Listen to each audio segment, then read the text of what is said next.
Kumusta mga brad? Sa ngayon, sobrang mainit naman ang usapin pagdating sa mga underbone. Dito sa Pilipinas, yan yung isa sa mga kategori ng motor na sobrang daming magagaling. Magagaling magmotor, magagaling mag-superman, magaling mambunggo, at higit sa lahat, magagaling magkwento. Ngayon nga pong ilalabas na sa Pilipinas ang Honda Winner X. Sabi ng iilang naka-raider, may bago na naman daw silang papaiyakin. Sabi kasi ng iba, hindi naman daw talaga yun mabilis. Oo, maporma daw, pero hindi naman daw mabilis. Pero sagot naman ng mga bibili ng Honda Winner X, di bali nang hindi mabilis, at least, hindi nagpabili kay mama. Sorry na! Huwag ka na magalit!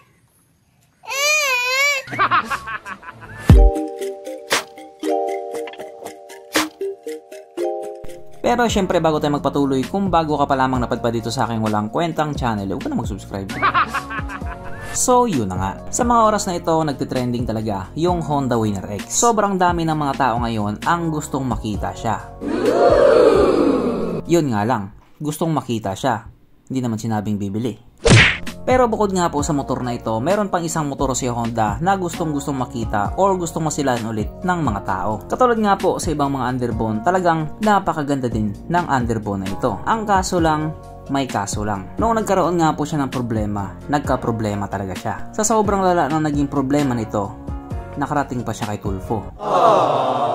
Kaya nung nangyari yun, naaksyonan siya at nagpasalamat ang mga tao. Kaso lang sa pangyayari din na yun, nagkaroon din siya ng lamat sa mga tao. Kaya unti-unti siyang humina at nawala. Kung tama nga po ang pagkakaalala ko, nilabas ang motor na ito noon pang 2015. Syempre yung mga naunang nakuha, tuwang-tuwa. Kaso nung nagkaroon na ng problema, iyak-iyak. O alam naman natin na wala talagang matutuwa pag ganun ang nangyari sa motor mo. Lalo pa kung dyan na lang umiikot yung mundo mo sa motor mo. Hindi bali ng butas-butas ang brief, basta bago ang rimset. Ganyan ang mindset. Buisit. Pero alam nyo ba, sa Pilipinas lang naman talaga siya nawala. Sa ibang bansa, buhay na buhay pa rin siya. Nag-i-exist pa rin siya. Sa Indonesia, sa Malaysia, pero ang pinakamalupit, doon sa Vietnam. Doon kay sa kanila, ang ganda ng mga kulay ng Honda RS nila or Honda Sonic 150 nila. O yan o, yan ang patunay na sobrang kinis ng pintura niya. Yung mga nilabas kasi dito sa atin dati, mga basic or mga standard lang talaga yung kulay nila. Samantalang doon sa Vietnam, ang lulupet. Ang lulupet. Pagdating sa kulay ng fairings, kulay ng mugs, at ano kaya ang kulay ng kanyang langis. Oo, tama. Ano kaya ang kulay ng kanyang langis? Kasi importante din talaga malaman yun. Kaso lang pagdating nga po sa makina, ganon pa din naman siya. Yes po, ganon pa din yung makina niya. Pero yung naging issue niya dati, wala na yon. Matagal na po nilang naayos yon. Sabi nga nila, nobody's perfect. Kaya dahil dyan, pag-usapan na naman natin kung ano nga bang meron sa motor na ito at kung gaano nga ba talaga siya kaganda. So ito nga po ang Honda RS 150 or Honda Sonic 150 na mayroong 149.16 cubic centimeter engine displacement, 4-stroke single cylinder, dual overhead cam with 4 bulbs, naka-program fuel injected, at syempre ito po ay naka-liquid cooled. Kaya hindi po siya panis sa Honda Click-On 2.5.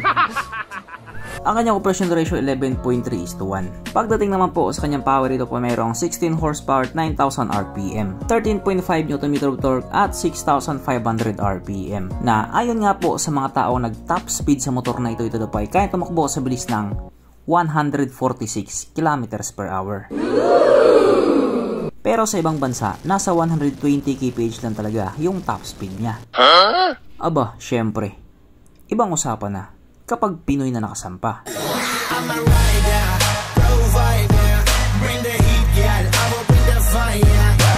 Ang kanyang tangke ay kaya magkarga ng 4 liters fuel tank capacity na kumukonsuma naman na po ng 40.9 km/liter. Well, sabi naman ng iba na naka Honda RS 150 accurate naman daw. Matipid daw talaga siya sa gas. Ang sukat ng kanyang gulong 70/90/17 sa harap at 80/90/17 naman sa likuran. Syempre, paras po itong naka-tubeless. Pagdating naman po sa kanyang braking system, ito po ay naka-disc brake sa harap at disc brake din po sa likuran. Kaso lang pa hanggang ngayon, wala pa din siyang ABS. Pero wala namang problema doon, basta marunong ka lang magtimpla, hindi ka madidisgrasya. Ang kanyang seat height ay mitaas sa 762mm at 140mm naman ang kanyang ground clearance. At ang motor nga po na ito ay may kabuuang bigat na 114 kg.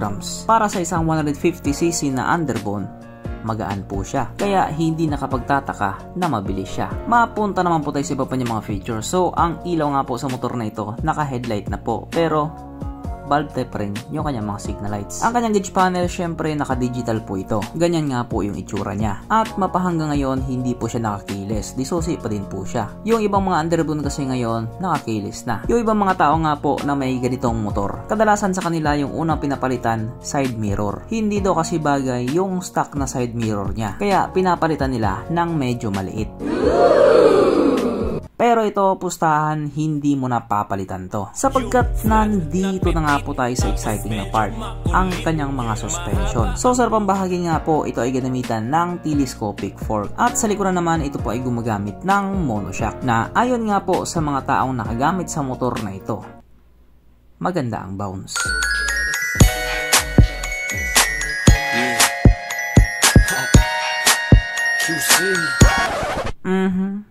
Panigurado, wala na namang nalungkot.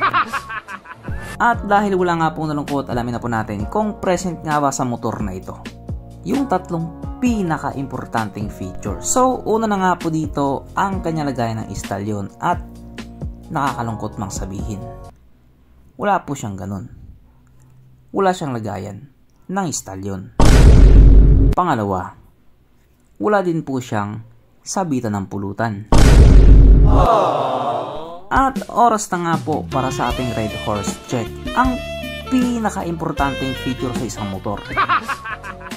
At ayon nga po sa aking masusing pag-aanalisa, ang motor na ito ay kayang magkarga ng isang kahong Red Horse. So therefore, ang motor na ito ay hindi pala recommended. Kaya pala siya na phase out. Yun pala talaga yung totoong dahilan. Pero kasi hindi rin po natin may tatanggi na sikat din ang motor na ito. Sabi nga nila, isang palatandaan na sikat ka na pag ginagaya ka na at kapag sinisiraan ka na. So sakto, yung motor na ito ay may kamuka doon sa brand ni ano at brand ng ano. Akala kasi nung iba, yung brand ni ano kamuka ng Raider. Tapos yung brand naman ng ano, kamuka din ng Raider. Nagkakamali po kayo. Ang kamukha po nun, Honda RS150. Kaya masasabi talaga natin na sikat din ang motor na ito. Phase out nga lang dito sa Pilipinas. Pero kung gusto nyo talaga makarating ulit ang motor na ito dito sa Pilipinas, sa tingin ko posible naman talaga. Araw-araw kalampagin nyo si Honda hanggang sa dumating yung araw na ma-realize nila na malakas na pala ang demand ng Honda RS150. Kaya kapag nangyari yon, malaki na naman ang ngisi ng mga kamoting ahente. So hanggang dito na lang muna mga brad. Kung may gusto kong sabihin or gustong idagdag doon sa mga sinabi ko, mag-comment ka na lamang sa baba. Okay, bye.